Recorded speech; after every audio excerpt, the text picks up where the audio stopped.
At senior 1 and senior 2, the learners get involved in various aspects of continuous assessment. There's what we call activities of integration. So for every subject the learner is doing, there's an activity of integration.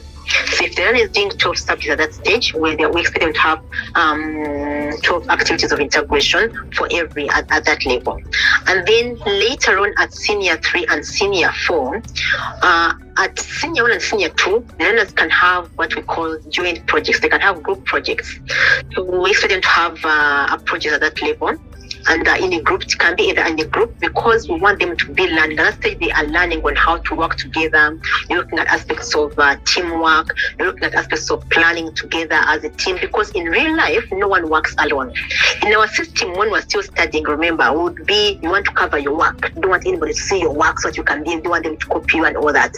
But in the new curriculum, it is about working together in a team. Because in reality, no one works alone. Later on, the job market doesn't want people who are individualistic. The job market wants people who are team builders. All right. Those were the words of Mrs.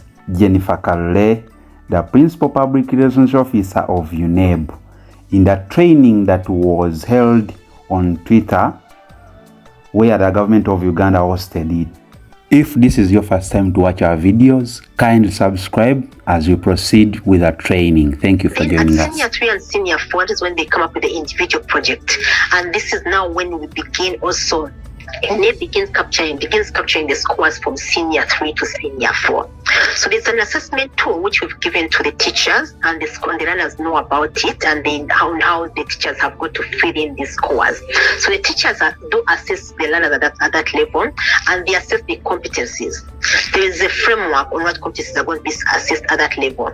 They're looking at depending on the subject. Each subject has its specific competencies which are being assessed. It is not like it's not like a uniform assessment altogether. So for every subject, their competencies being assessed at that subject in that level.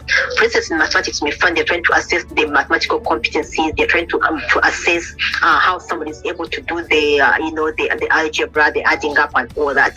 And in English, they're assessing maybe how somebody is able to express themselves. They're assessing how somebody is able to explain, to pronounce the words and all that. So there's an assessment framework for every subject at that level. But this contributes 20%. So now for every term, the teachers have got to submit the scores to UNEB. And then later on, when it gets to senior 4, by the time UNEB is going to do the computation, you're going to do the final grading. UNEB is going to do the computation in such a way that the continuous assessment scores from senior 3 and senior 4 are going to be added up, and they're going to contribute 20%. And then the end of cycle assessment, which UNEB is going to be completely in charge of, is going to contribute 80%. So we are going to have the 20% and the 80%, and then out of this, we are going to have the final score out of the 100%. That is what is going to be graded. Then the project is a standalone. It's not part of this. It's just a practical. It assesses the achievements, the practical achievement, how much a learner is able to practically implement what they have learned and put it into real life practice. So it is a standalone, and it's also being graded alone. So, but it is very critical for the project, because if you don't have a project score, you will not be graded by UNEB. So basically, somebody has got to have the scores for continuous assessment, which is 20%, scores for the end of cycle, which is 80%, and then scores for the project work. That is when you're going to be graded. Those are the major requirements for the project, and major requirements to be graded at UCE level.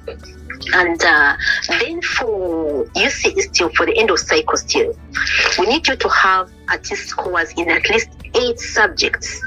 It could be 8 to 9, but minimum is 8 subjects. And this should include the compulsory subjects. We have subjects like mathematics and English, which are compulsory. Then, of course, the science is also still compulsory at that level.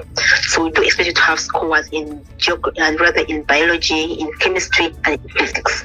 So just in case you miss scores in any of these compulsory subjects, then you will not be graded. That's why you're going to get to the level of result 2, where you do not qualify because you haven't fulfilled all the requirements. Let's say if somebody fell sick, God forbid, in an examination season and then they miss out maybe on mathematics or in English or in physics or something like that. They may miss out on getting a certificate. Reason being, we shall have the CS score, which is 20%, but then we cannot grade you against just the 20%. We shall set a grading for you based on both the 20% and the 80%, which comes to up to 100%. So it's very critical for parents to make sure even the teachers get to know, get to submit the scores of the learners. All the learners must submit the scores given based on the schedule. Like right now, for instance, we've been receiving scores for the senior 3 of the current senior 4s. So we receive it like afterwards, after end of term. We don't receive it after, we don't receive it in the following term. That is when we receive the scores. As we promised you to bring every academic information and anything related to education sector in Uganda and the world at large. That's what we had from our training. Thank you for being with us. We are still Muto Online, your trusted and authentic platform where you can get information that is reliable. So we kindly call upon parents, teachers, and even students to cooperate in this new lower secondary curriculum because it calls upon the stakeholders to work together so that they can deliver something good. I know now schools are preparing for project work for those senior 3 guys, but do you know the procedure? Mrs. Jennifer explained what you go through when you're preparing a student in his or her own project. Let's listen to her, Madam Jennifer. In the project in senior 3 first term, where we begin to identify now like we've given the theme for this year, so we do expect the senior 3s to look out for topics. Okay. What topic are you going to do individually? Okay. And then after getting the topic, you're going to justify why you're doing that. What problem are you trying to solve? How are you going to do this? So you're going to do a whole plan. And how you're going to be doing this, the topic and the justification, and how it's going to relate to solving all the problems. What do you hope to achieve? In what kind of community? And then you go ahead and write that concept, and then you're going to submit that to your NEB. So first term, second term, we are going to be receiving those topics, the thematic areas, what they hope to achieve, why they are doing that, why is it important, what problem are they solving in a community, and all that. So in so doing, the learner is trying to use the knowledge acquired. Maybe they're doing this. Maybe they're doing a project. Let's say on liquid soap. They're trying to look at the chemical composition. Maybe they did some chemistry and they got to learn some things. And they're trying to see how they're bringing in the chemistry, but also they have to combine with other subjects and see after the chemistry, the mathematics has to come in. The measurements. What am I measuring? You're just going to do the chemicals and not just put them together. You've got to do some specific measurements. And then you have to think of maybe the environment. Where are you going to work from? You do not waste the environment. You're going to think of the involvement. Maybe you're going to add in water or things like that. So you also have to explain how many subjects how are you interlinking the knowledge acquired in about 3 to 4 subjects. Although you mean subjects could be chemistry. So these are things we're trying to say to try and make sure that these learners are able to practically use the knowledge acquired. Some of us did study all these things, but we've not been able to use them practically because we weren't given an opportunity. And this is where the difference is in the new curriculum.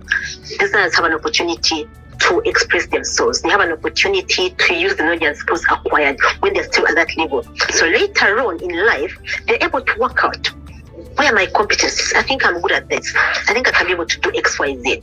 You cannot put this learner of the new curriculum in a forest and they get stuck. Put them in Mabida forest, you'll find them making a chair.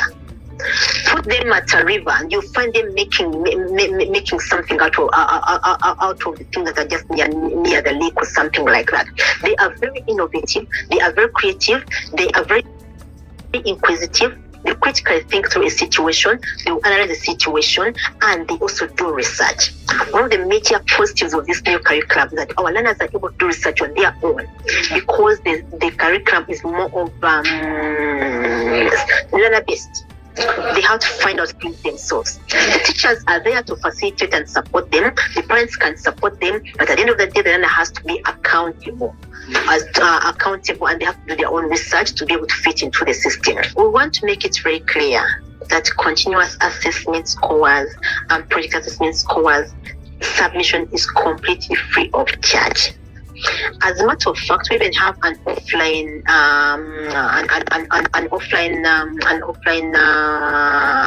tool whereby you don't even need the internet. You just need to go. We give the CDs to the schools, and then they can be able to upload the data. You don't need to have internet. But if you prefer, you can use the online tool. You can use whichever way. But even if you were late, like I'll give an example of the cycle we've just ended for the current senior 5, just the 2024 candidates. We of course it was the pioneer one. It was very delicate. We had set up what you call a call center to practically look at the schools and ask, let me see, you need secondary school.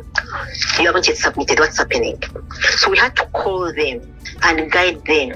Wow! First of all, we did what we call the AMIS tool, which we are using to collect the data. We had to train the teachers. We had to train at least 3 teachers for every school, every secondary school in this country. We did train 3 teachers in continuous assessment on how to do the assessment, on how to collect the scores and submit them to your name. Then after that, we give them the deadlines. Of course, we had to relax the deadlines because in some cases we did train the teachers late. But by the grace of God, because we were also very aggressive in getting this information, everybody was able to submit. So all the learners whose results were just released, no one missed out due to lack of CS scores. Everybody was able to do the submission.